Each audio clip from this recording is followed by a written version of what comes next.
So welcome to this new webinar on testing business ideas. How do we get from a big idea to a validated business case? My name is Gabriel. Everybody calls me Gab. I'm calling in from Montreal, Canada. And this session is sponsored by the virtual masterclass Testing Business Ideas, which is going to be happening online on December 8th through 9th. If you have a paper and a pen, now would be the time to take. At the top right of your screen, there's a discount, a promo code for attending this webinar. If you want to be part of the Testing Business Idea Masterclass, we're going to give you a bit more details about that towards the end of the session, if that's of interest to you. Today, we have our special guest, a very courageous guest, who accepted for us to look through his business, how he's testing it, how he's bringing it to the market, how he's getting validation.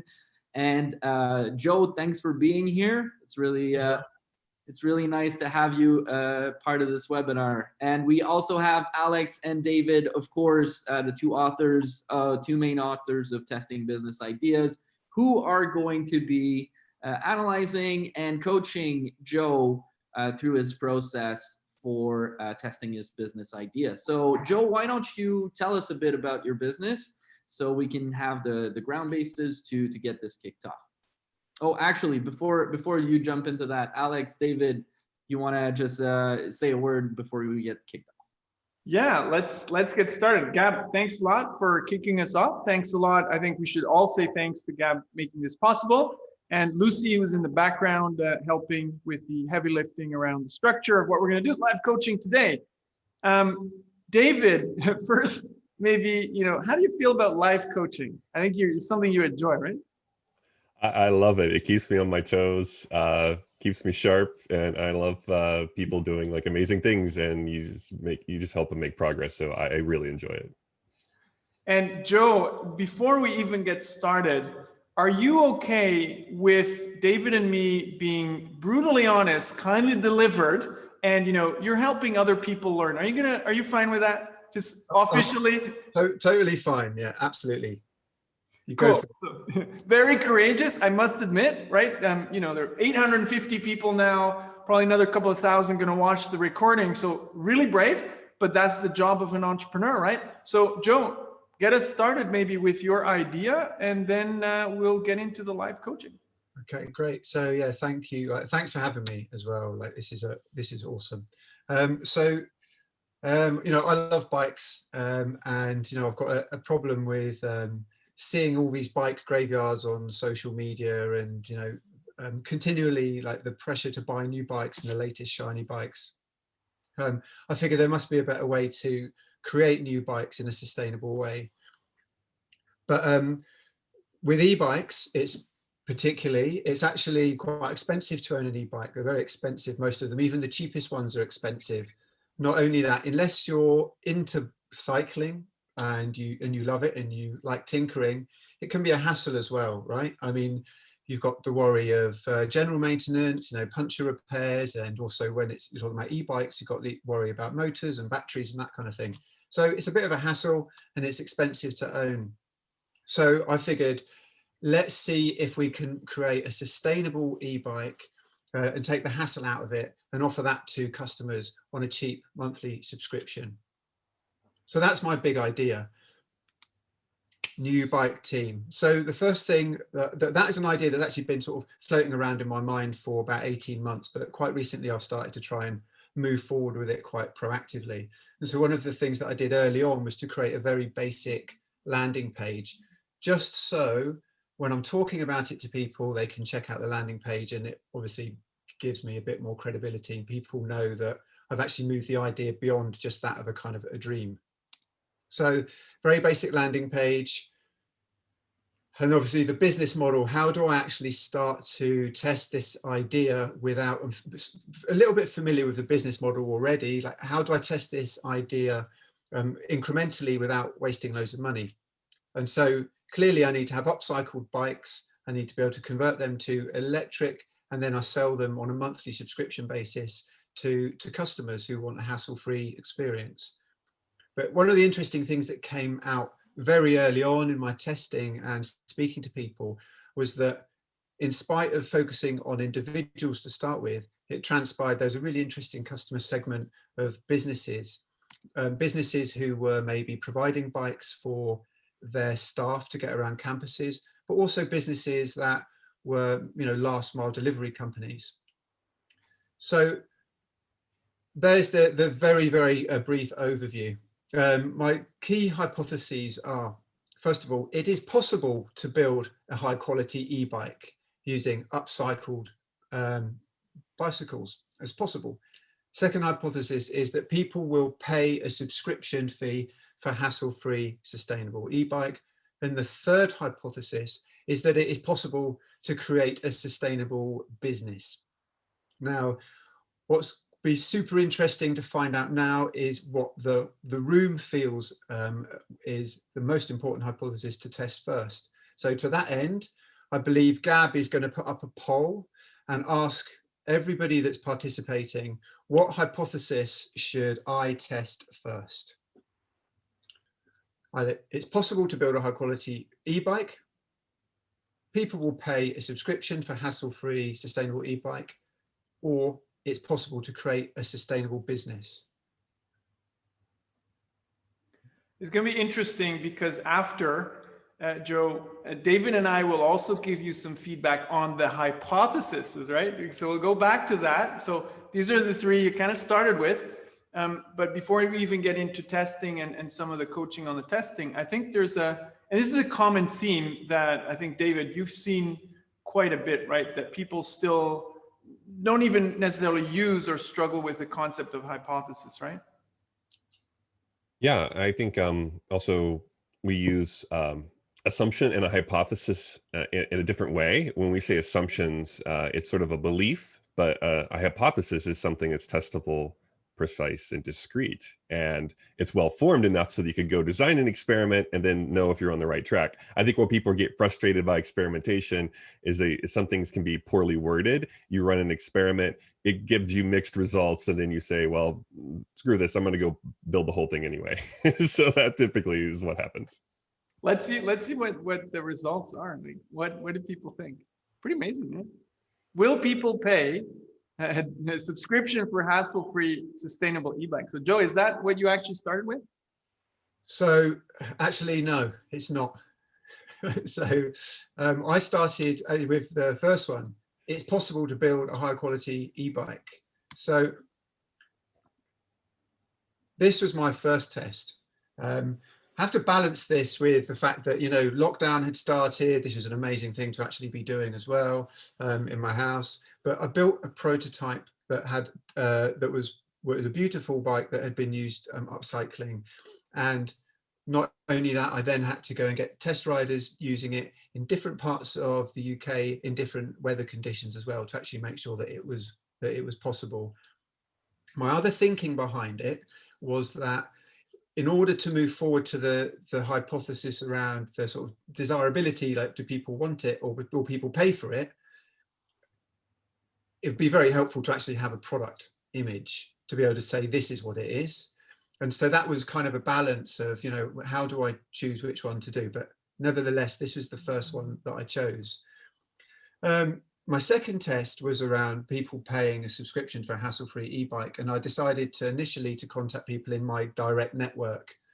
I'm not talking friends and family here though, like I'm talking about kind of my sort of loose network, if you like. And I would measure how many people actually pay for a subscription, how many people ask for a follow-up meeting, and how many people ask for more detail. And the criteria that I set around whether or not I move forward with the next test or whether or not I have to stop and take stock were at the bottom there. So if 1% say yes, that's a good sign. If 10%, those things at the bottom, I know don't need to read them off the slide, but those are all good signs.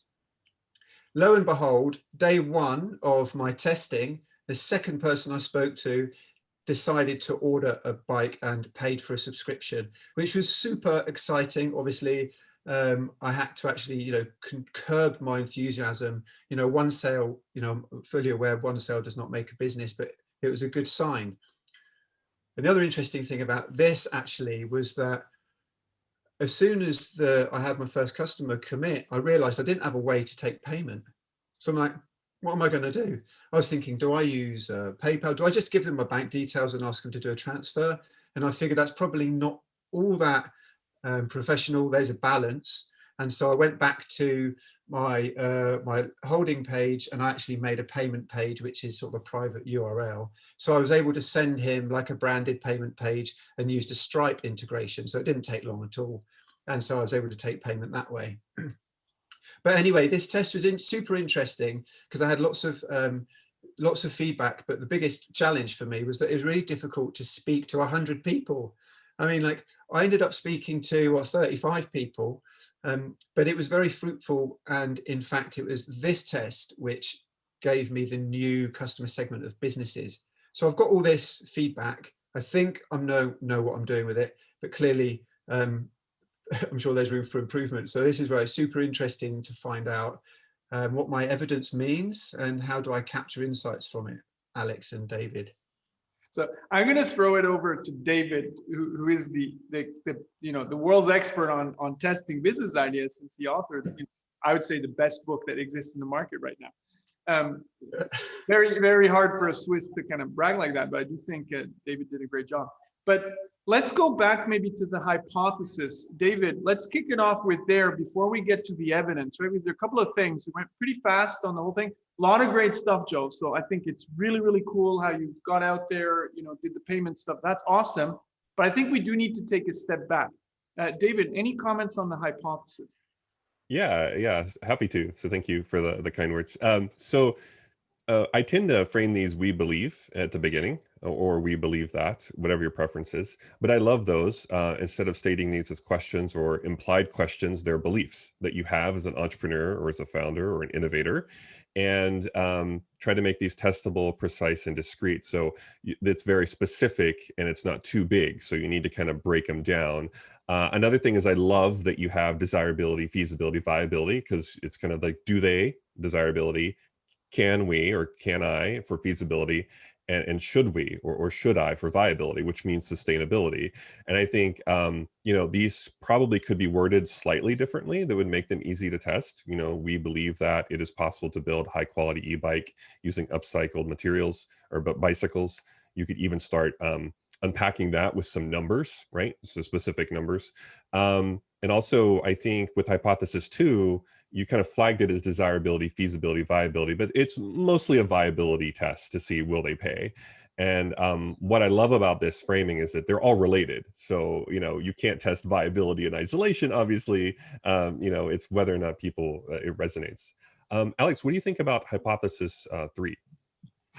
Yeah, so I think, every entrepreneur, gets out of bed to build a sustainable business. So that's such a big kind of assumption that's what we try to do as entrepreneurs.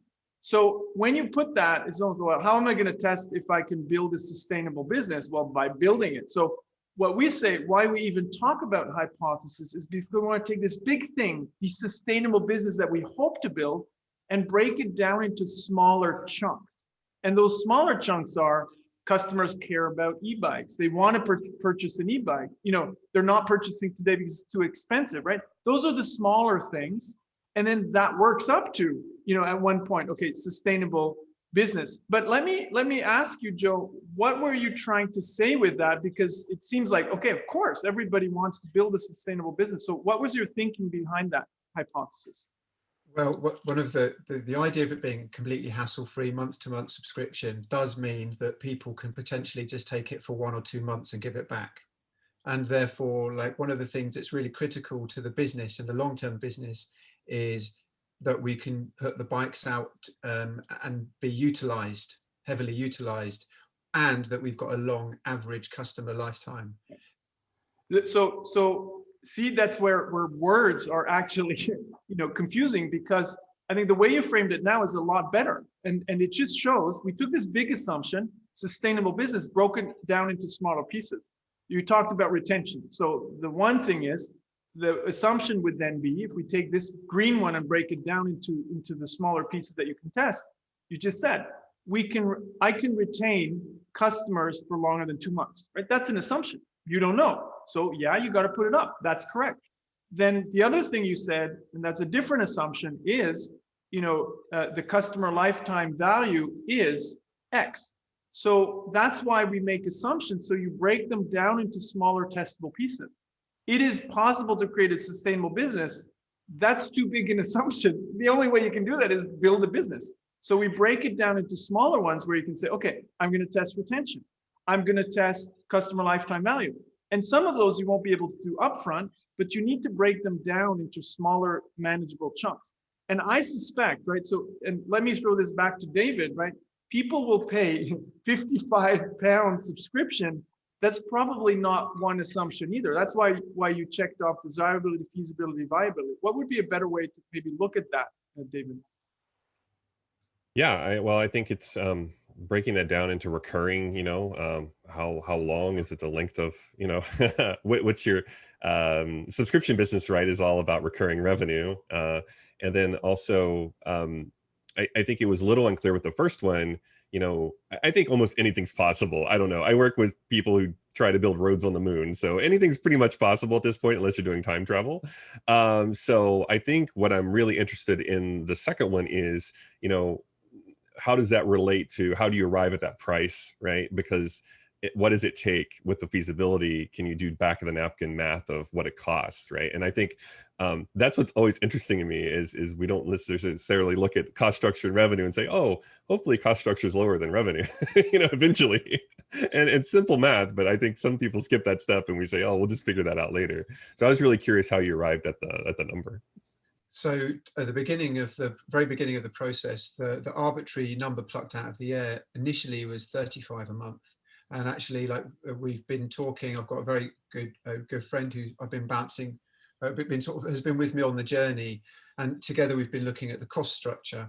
And initially, we weren't going to include locks and insurance into the proposition, but fundamentally, it's about hassle-free. So it needs to include locks, it needs to include insurance. Not only that is, we needed to try and get the customer lifetime, the average customer lifetime down, because we're trying to encourage long-term thinking in the business. If we have bikes and we keep them in the ecosystem for longer, that then becomes more sustainable, and we can therefore offer cheaper prices. But the average lifetime value was not realistic.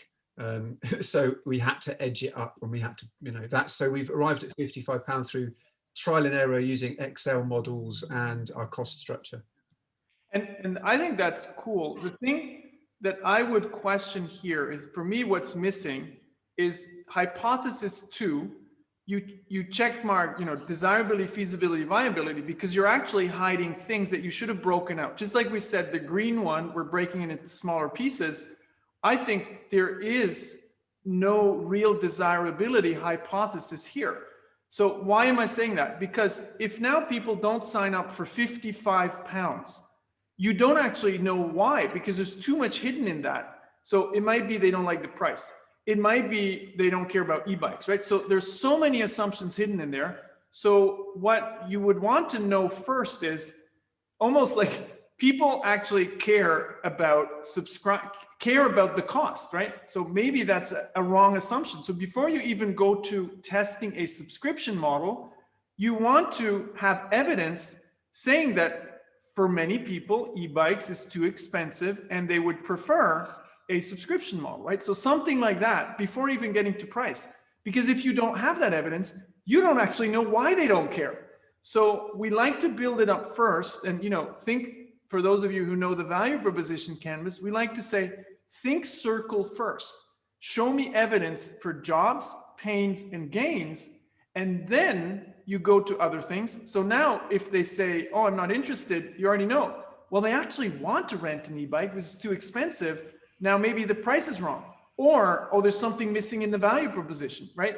Oh, the insurance, we can take it out. So I think there are too many hypotheses packed into this overall one, which we see a lot, right, David? We see people who always come up with these high level things, but then when they test them, they don't actually know why they were wrong. Isn't that something you face a lot? You coach 100 times more teams than I do.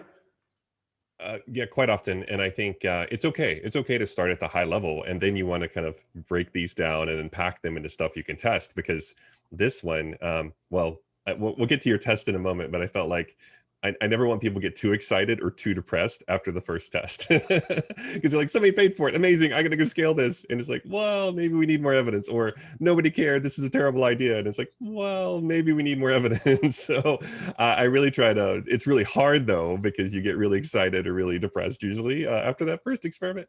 But yeah, this is pretty common. And like Alex said, I recommend breaking it down into smaller chunks and then testing your way through it, which ultimately will lead you to a stronger strength of evidence on the larger one. And I think it's just the discipline of breaking it down is something that I would recommend. And I'd also say, again, Joe, this is what we see a lot. And that's because we're in this phase of professionalizing testing, where when people do this kind of the first time or so, that's exactly what happens. David, let's go to if Joe, you can go to your first test, your first experiment. What do you think about building the bike first, David? Again, I err on the side of we can build anything. It just becomes how costly is it?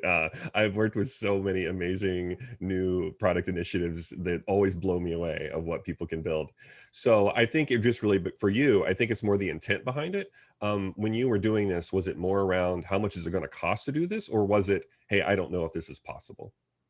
A bit of both, right, in terms of costing, but also kind of testing, the motor and the battery. I can get everything. The bike comes from the UK, but the motor and the battery are from from China. So there's a big element there of like supply chain, like how possible is it? How many do I need to order in order? What's the lead time? So I learned quite a lot doing it. But main thing was around cost. Let me ask. Yeah, just really. Oh, go ahead. Go ahead. Yeah. How much did it cost you, and how much time did it take you to build this bicycle, this e-bike? So hands up, I didn't record exactly every sort of minute I was spent. Ballpark figure. I think about a day.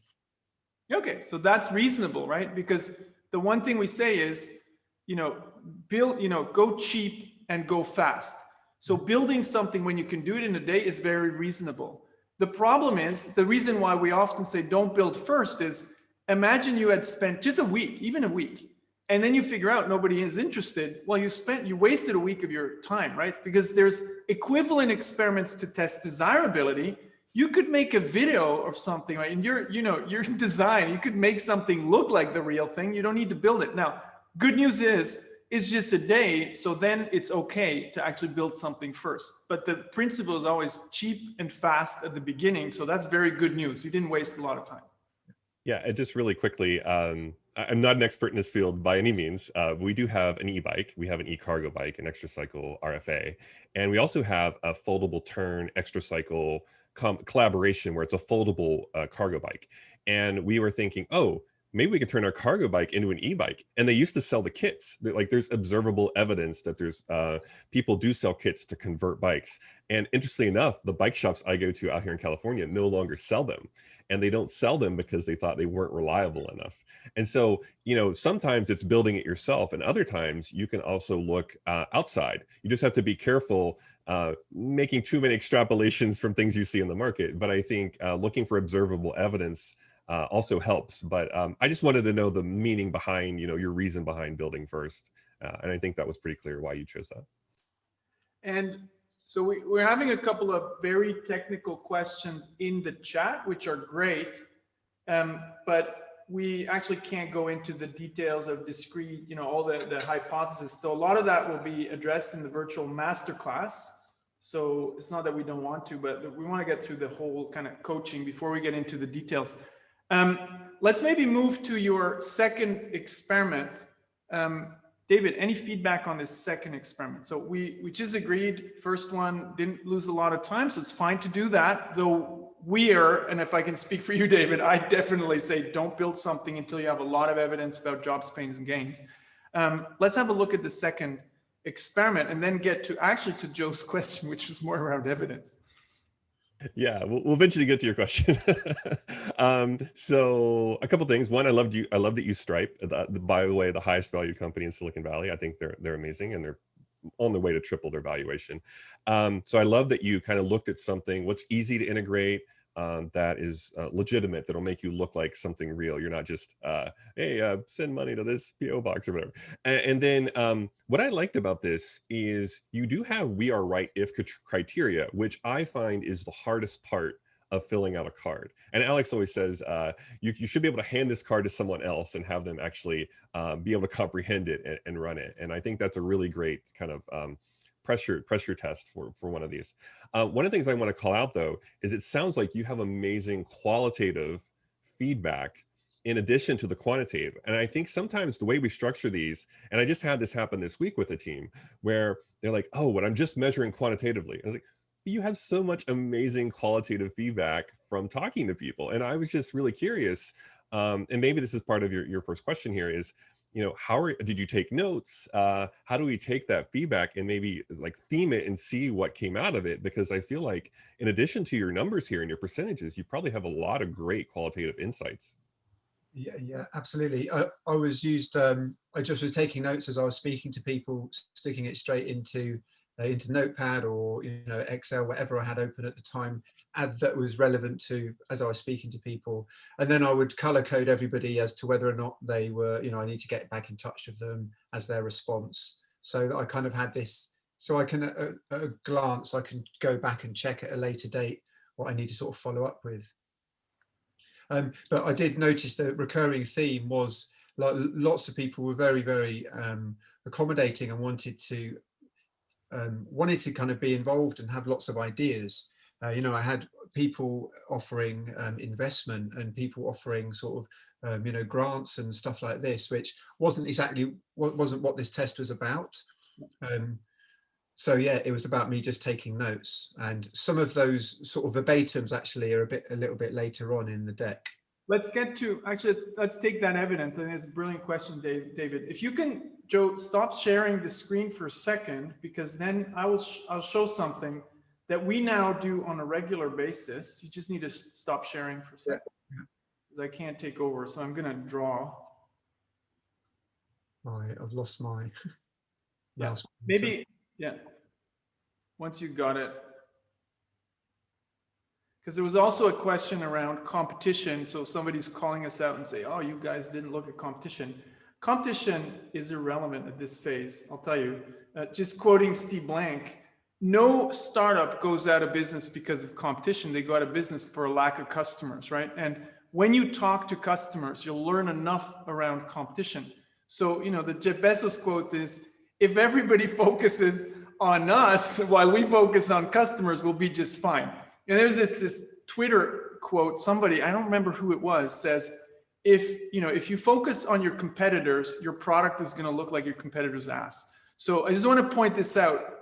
Competitors at this stage, don't overthink it. Yes, there are, and don't be naive about it. But what you want to focus on is customers. And for the interviewing, so do you know, Joe, do you know the value proposition canvas? You heard of that?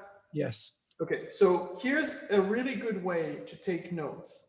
And we actually now often get the interviewers to immediately go to customers and actually have a customer profile on the screen with the sticky notes, like, oh, this is the jobs, these are the jobs of the customer, these are here the pains, and then validate with the customer profile. And it turned out to be an extremely powerful way of immediately visualizing together with the customer. You could also start from an empty customer profile. So another technique is, while you're taking these qualitative notes, immediately classifying them into, oh, this is something customers are trying to get done. This is a pain they have with maybe competitors' products, or a pain they have related to e-bikes in general. I don't know where to find information. I don't even know where to buy one of these, or ask me. So I got a question to the both of you. You talk about cargo bikes. I have no clue what you're talking about, like probably another 50% of listeners. So maybe before we move on, what's a cargo bike? So really quickly, it's a larger bike. It has a longer frame. It can carry up to hundreds of pounds. I could literally like bike my kid to school on it or get groceries on it. So it really replaces a car essentially. Okay. Joe, I don't know if you had anything else you wanted to add. Got it. Love it. Right. Great. So you can take notes with this. So you take notes related to customer jobs, pains, and gains. And then you take notes too, if they already have e-bikes or they're looking at solution, you're looking at products and services that they're looking at today or might have. And you're looking at the pain relievers, the headache pill, and the gain creators. So if you structure the notes like this already, here's what you're going to be able to do with the evidence, which is a lot harder with transcripts. So transcripts are great, but you want to probably, so that would be the other technique, is you take a transcript, you have all this stuff, and you turn it into a value proposition canvas for each interview. And here's the reason why. Because if you do this well, and we're now doing this with a lot of teams, it's our kind of default method, you'll have, all of a sudden, you'll have, let's say you have 35 customer profiles because you talked to 35 people. Now you can start to see patterns, right? You'll say, oh, here, I got all these people who already own an e-bike. They have a certain pattern. Or I have all these people who are interested in an e-bike. I see this pattern. And that's the pattern recognition is the strongest skill of an entrepreneur. But if you don't, if you just use transcripts, it's going to be incredibly hard. And if I quickly go back, so just to your test card, if you can share your screen again, in the test card, and I'll throw it back to David, you say people, right? Were you more explicit about what type of people you went towards, or was it literally just people? Like, how did you select the people you would interview? For my first test, it was just well, it was people who I thought would wasn't completely unqualified. It was people who I thought were kind of either senior enough to make decisions on behalf of their business, or people who had expressed an interest previously. It wasn't completely random. Okay, so that you would want to reflect. So already I was assuming, we're talking about individuals here. And now you're already telling me, no, I talked to businesses. So so now let's look at your evidence, right? So if we go back to the test card you showed us, if we go back up to the test card you had, so of those 35, how many were individuals and how many were businesses? Like business people who have decision-making power? Well, most of them actually, because they were, my contacts were through LinkedIn. So most of them were business. Most of them, yeah. Okay.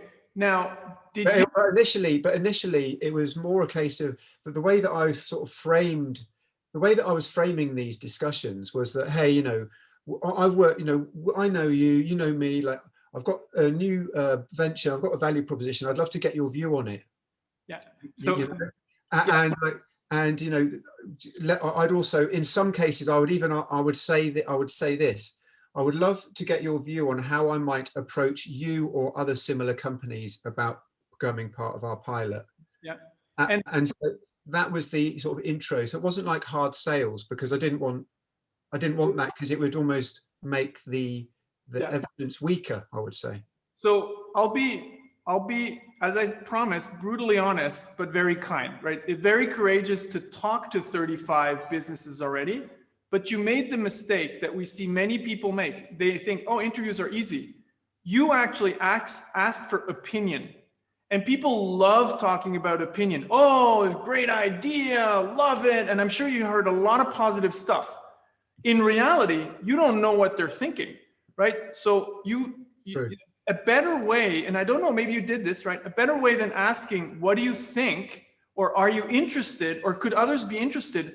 Better way to ask is, did you ever consider e-bikes for your business, right? Because then you have a fact. Then they'll tell you, no, never thought of it. You already know, well, probably they don't care, because if they care, they would have thought of it, right? Then you say, okay, let's go larger. Did you ever think about new green transportation options for your collaborators? No, never thought about it. So at the very least, you now have evidence that you have a really big acquisition problem, right? So never ask, and this is really a rule, don't ask at this stage for opinion, because people have an opinion on everything. Ask immediately for facts, not do I like this idea. Actually go back to the circle and figure out some facts related to their jobs, pains, and gains. So you could ask things like, did the topic of e-bikes ever come up in employee transportation? Or do you even think about benefits for your employees? No, not thinking about it, right? So evidence, hardcore evidence for jobs, pains, and gains. And only in a second phase, you start thinking solution. David, I went on a rant here. So what do you think? No, it's similar. I constantly mess up interviews. Don't I mean, I was doing intercepts in a store with one of the largest retailers in the world, and sure enough, I asked leading-ended closed closed-ended questions, leading closed-ended questions, and I've been doing this a while, and so it's so easy. So don't beat yourself up too much over it. And I think again, looking for observable evidence outside of interviewing people. I mean, there are campuses that already have e-bikes, at least out here anyway, that people ride them from campus to campus, and they have little bike racks and everything. But I just don't want you taking too much confidence, from that. You do have to recreate it for your culture and whatnot. But I do think Alex is onto something with just have them talk about the past, have them talk about facts. Also, I noticed when you said you were taking notes and you were asking interview questions. I find that really hard to do. Maybe you have that superpower. I don't.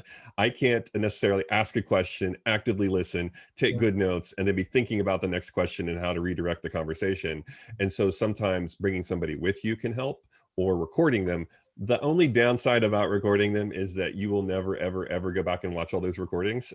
I know you will tell yourself you will, and you won't. And so I tend to recommend doing them in pairs. So that way you can actively listen and do the interview and be fully present, and then have somebody, a friend or a co-founder, take really great notes. And they might pick up on things you didn't, like body language and such. So that was one thing I picked up on was, it's really hard for me personally to do them by myself. So I recommend usually doing them in pairs. And another, just a quick tip is actually now with Zoom, I discovered this feature. I think there's something like automatic transcripts, right? And transcript services are very cheap. So if you can't bring somebody with you, like David said, to do it in pairs, there's ways to simulate that, which will cost some money, but I think it's absolutely what David said, super hard to focus on asking the right questions because you can get off track. And here, the friendly Californian and the bad Swiss, right?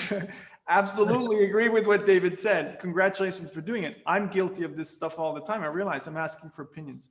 But so figure out, a better way to kind of capture that. I think just on the point of research and speaking to customers in terms of trying to understand jobs, pains, and gains, like when this idea first appeared, I ran some surveys and also did speak to people in a more research type way. And so I wasn't trying to sell them anything at that point. That was questions which were more about, please tell me, about, your experience with bicycles. Tell me about the last time you got a puncture, who fixed it? How did that work? Okay. So I think that's great. But let me push back on that and say, Joe, show me the evidence for the top, jobs, pains, and gains that you can show me with evidence what matters most to them regarding e-bikes. The top, right? Classified, like all the 3 jobs, pains, and gains related to e-bikes or transportation. Show me the evidence. A survey will give you some very lofty stuff. That's a great start. So that's good. But if you can't show me with evidence, this is the thing that matters to them most. If you say, I believe that matters to them most, I'll ask, well, show me the evidence. Otherwise, I don't believe you. It's your opinion, right? So that's a great start, but you need to go harder on really understanding what's top and what's flop, right? What really matters to them with evidence. Yeah. So sorry, I'm on fire, ranting and wasting time, of course, as usual. Let's move to your second experiment. Let's move to your third one, because you had some interesting things going on there, right? Okay, so moving on. Do we do this poll? Actually, you know what? maybe we go, yeah, we do this, and then David will give us a quick lesson before we get to your experiment, because we can get the participants to participate. So let's see what people think. And obviously we primed them a little bit, I think, by Yeah, A little bit, a little biased. here we go. Gab, can you launch the poll? So the question is, how strong is the evidence collected so far by Joe and his e-bike business idea? And Joe, so again, like we said, brutally honest, kind of delivered. You're doing it's very similar to what, and David, he'll say what he sees. My little window on the world is, in the corporate world, I see exactly this happening. So I don't work a lot with startups, but very quickly with a couple of interviews and with surveys, they're pretty confident. And what we say is that's a great start, but you need probably 10 experiments until you really get something strong. And that's also the message, like, this is okay, right? And if you're completely wrong after 2 experiments, well, welcome to the world of entrepreneurship. Some only get it actually after 2 or 3 years, right? That's just the way it is. Yeah. So maybe we can show the results of the strength of evidence. Okay, David, how would you comment on this? Are we in very weak or weak? Like most of the people said weak. Yeah, we're in weak. I mean, it's not very weak. It's not complete. It's not you in a room with just sticky notes and no interactions. You actually do have some evidence. It's just weak evidence, because mostly what people say versus what they do. And we'll talk about weak evidence.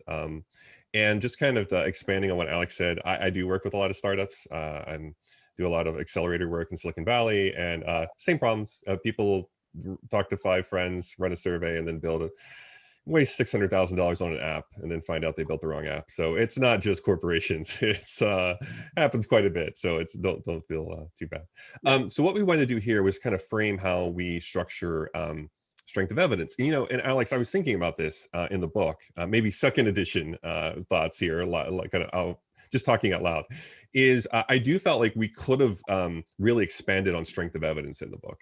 And so what we do in the masterclass is we go beyond the book and extend and talk about, a lot of our thinking behind how we wrote it and everything.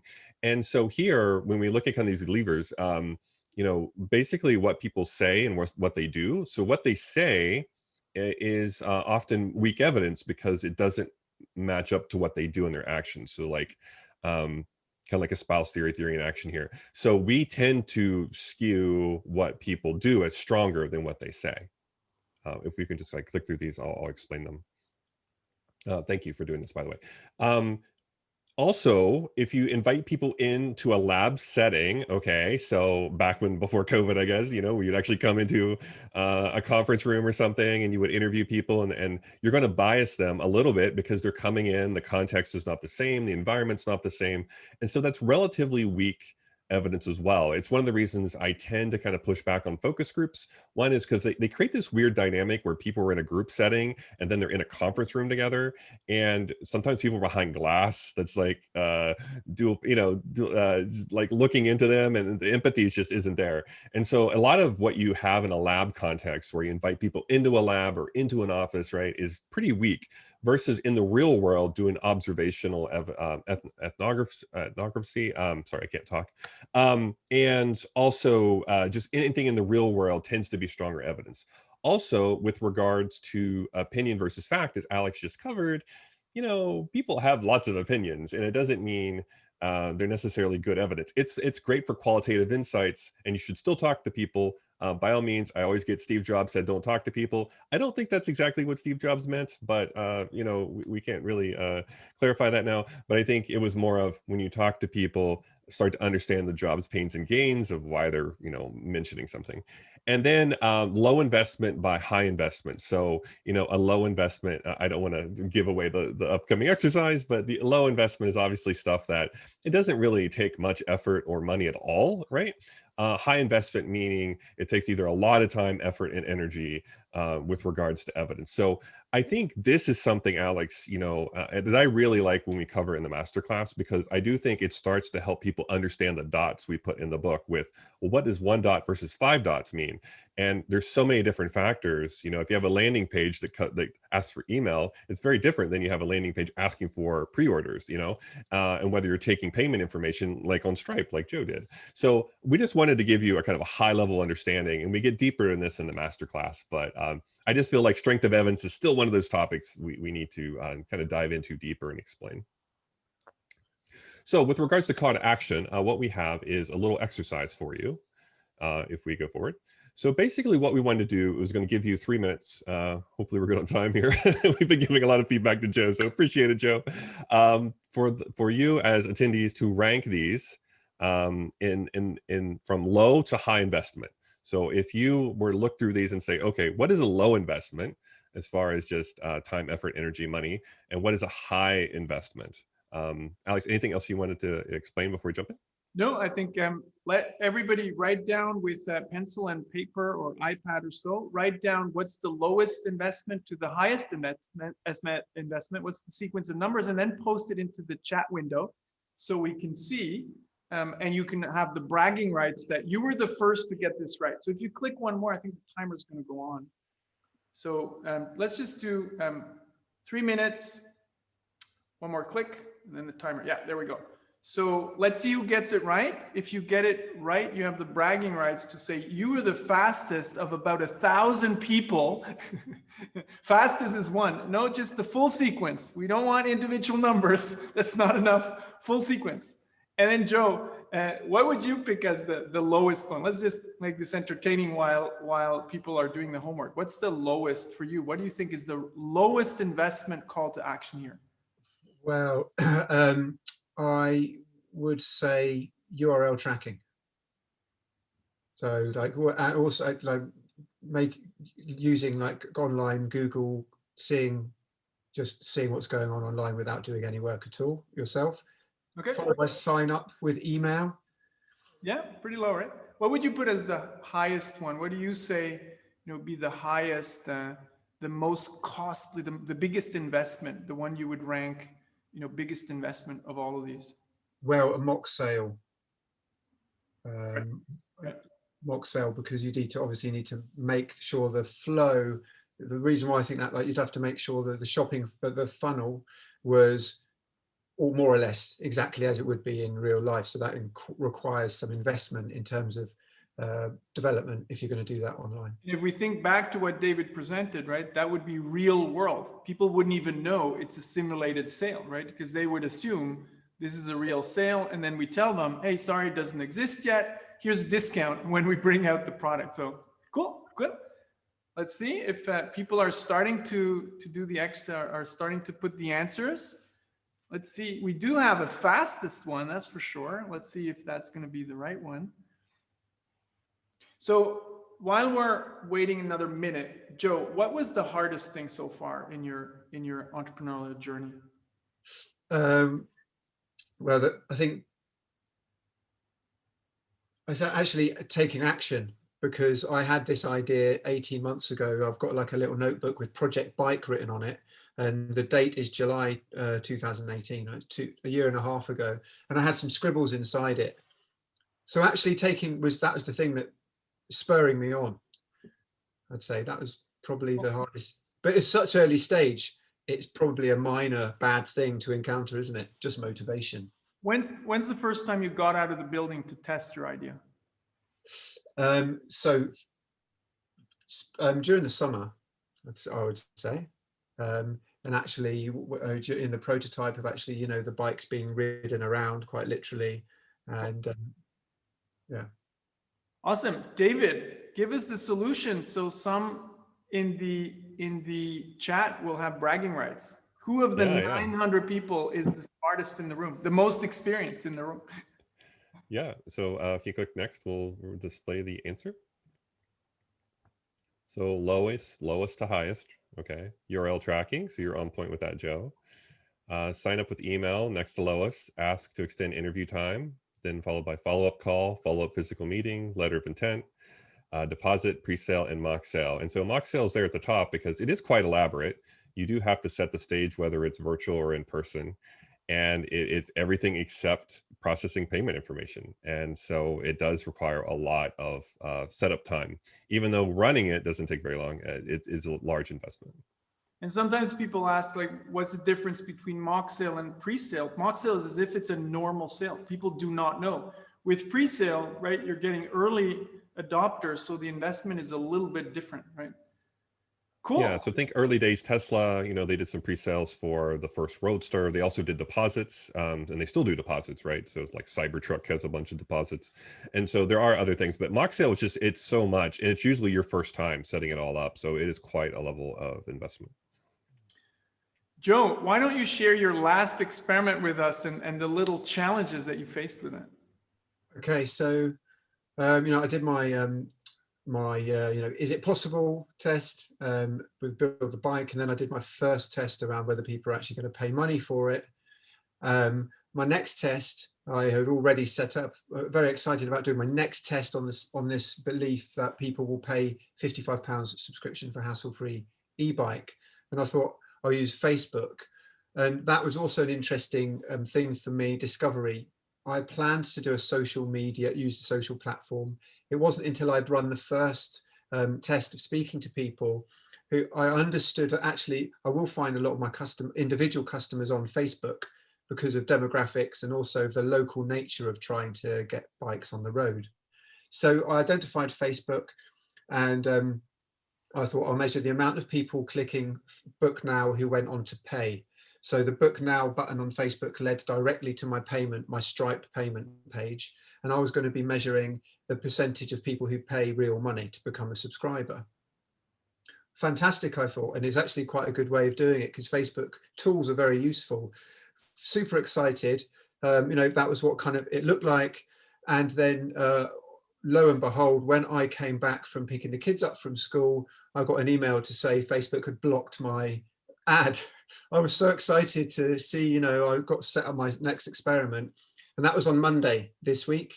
I've been speaking to Facebook every day since, 2 different people, and it's not looking very positive. So I need something else to do. I need another test. And this is where I think, a bit of crowdsourcing will come in like really, really helpful. So to that end, what is it that I could test next? Now I could do, the obvious sort of answer to that is, I'll do sort of AdWords or Google, but my problem with that is I don't want to be directing people straight from AdWords to a payment page, a Stripe payment page. It's a very, very simple Stripe payment page. I would need to direct them into a funnel, and I'd need to work on that a little bit. And so there's an investment there because I'd need to redesign the website. So I could use Google, ideally not. I want to try and keep it fast and cheap. So therefore, what should I do? I'd really appreciate anyone's thoughts. Let's get the chat, the people, everybody give their opinion in chat, and we'll ask the master of this, David, what's your recommendation at this stage for Joe? And I'll give a small hint what I would suggest at this stage. Yeah, and as chat's running, I mean, ads get blocked for all kinds of odd reasons sometimes. You get routed into an algorithm and you're never really sure. And sometimes I don't think they're even really sure why you get blocked. What I've noticed over the past several years has been, even Google, for example, they'll look at your website, they'll make sure it's, you have terms of service, privacy policy. And I think they're just more sensitive to that, especially in this era of kind of fake news. And we're certainly not, that's not our intent here. You're really just trying to test out an idea, a business idea that you're intent on going forward with. So I do think intent matters. However, it's not always clear to the algorithms what your intent is. And I also want to point out that be careful of getting hooked on paid acquisition early on. It's not like that scales well when you scale. So while I like running ads to test out ideas, I would be thinking of other ideas, and chat's going to put some in here too, that aren't just paid acquisition, because, if you have to keep paying to get more customers, as you get bigger, you're going to keep paying. So that's something I think startups sometimes make the mistake of. They get addicted to paid acquisition really early on. Yeah, and my recommendation might be a little bit unexpected. I think this experiment is premature. I'll go right back to the basics and say, you're testing the pricing and acquisition while I believe you don't actually know enough about business customers. Because you're using even a channel that might not be the channel to use to acquire business customers, right? So my recommendation. Yeah. Sorry, you're right there, but this was actually, the intention was for individual customers, but yeah. Okay, right. So then my comment would be even different. I heard you say at one point, well, probably it's going to be more important to work with businesses. So I think, you need to make a choice. Like, it's going to be hard for you as an individual testing two substantially different markets. You can, but just be aware. So either you're saying, okay, I don't know which one yet, I'm going to test both.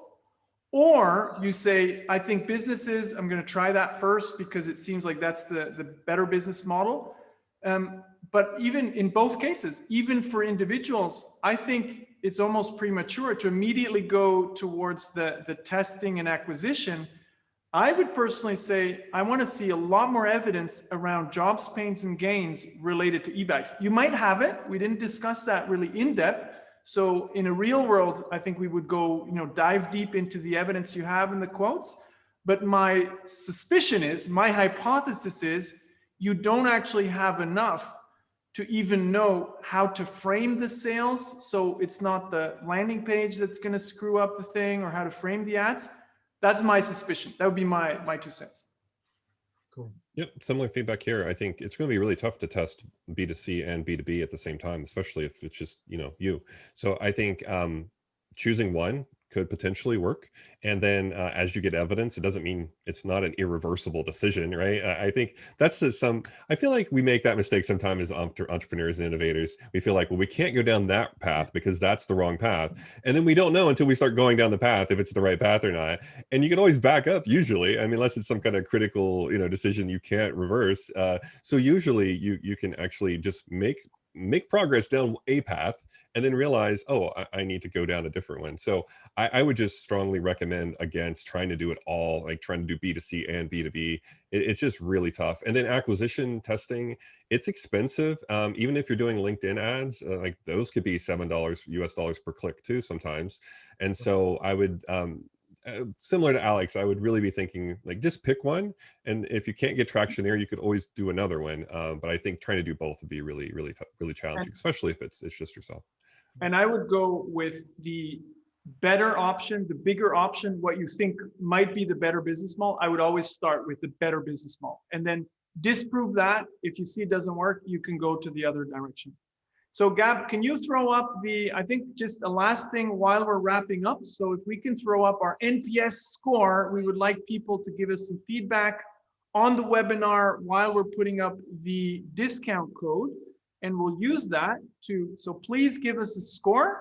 If you hated it, you can give us a bad score if you thought this was fun and others could benefit from this as well. Other than just Joe, I hope Joe will give you some final words. How was it? You were on the tough end here. You had to, did you learn anything? What was your insight from today?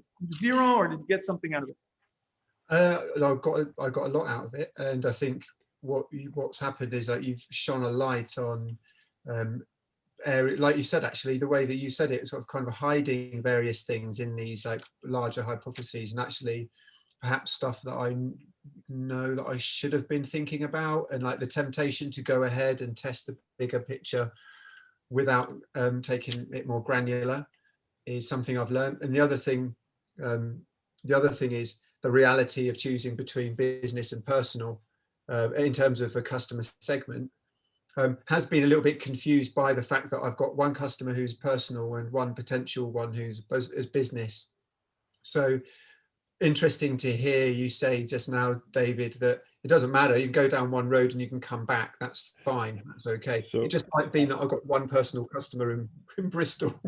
I say that based on personal experience. The first startup I joined out of college back in the .com bubble. So I'm dating myself a little bit here. We thought we were B2C. We were convinced we were B2C. And it was about 1.5 years in, we were about ready to run out of money, that we realized we were B2B.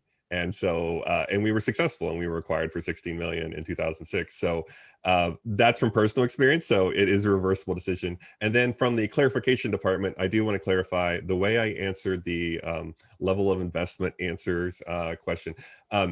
when I was talking about mock sale, it's not just from the point of view of you doing the mock sale, it's the point of view of the customer and the strength of evidence. So I think somebody, the way I worded that might have been confusing. So I just wanted to clarify, it is from the point of view of the customer.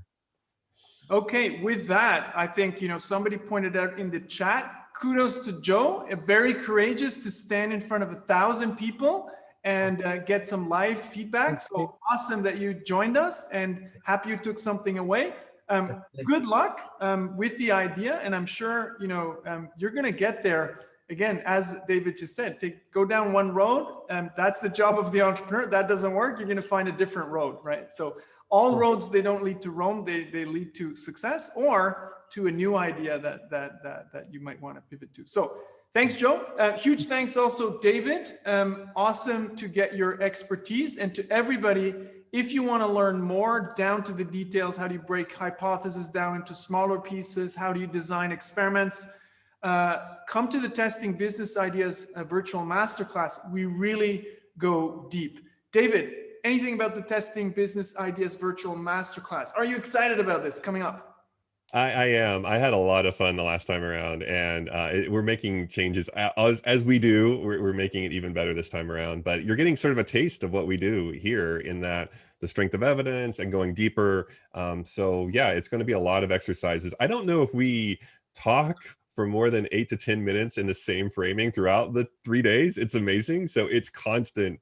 It's pretty exhausting actually for a virtual masterclass. So yeah, I'm just excited to do it again with you. Okay, awesome. Thank you to all the participants, and we hope to see many of you at the Testing Business Ideas virtual masterclass. Thanks everybody for joining, and hopefully see you either at the masterclass or a future webinar. Have a good evening, morning, whatever time zone you're in, and see you soon. Thanks everybody. Bye-bye. And thanks Gab again for setting this up.